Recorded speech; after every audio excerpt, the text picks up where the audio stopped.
Boom, we're gonna start off with ankle mobility. You're gonna find a space on the wall. So the first thing I'm gonna do is I'm gonna take my fist, right? I'm gonna be 1 fist length away from the wall. Once I get there, I wanna keep my heel down and make my knee touch the wall. Don't let your heel come up. See how that joint's starting to rise up, Gooch? All right, let me see you go back a little bit. Yeah, that ain't bad, that ain't bad. You getting close, but watch this. Come back a little bit. If I put my leg right here, and I'll push you right here. Go ahead, try that again. See how it's a lot more space right there? Because that hip, you're gonna get internal rotation. The body is trying to figure out how to do any type of task the easiest way possible.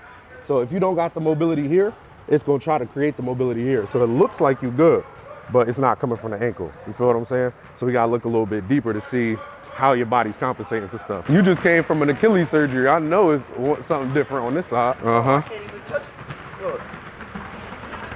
Yeah, but I mean, you got a good reason. You a little far too. Or a little close, I should say. Let me see your fist. Let me see that. Go fist length away. But turn that joint this way. Boom, yep, now from there. It's not horrible. Nah, that heel coming up. Yep, yep, yep, yep.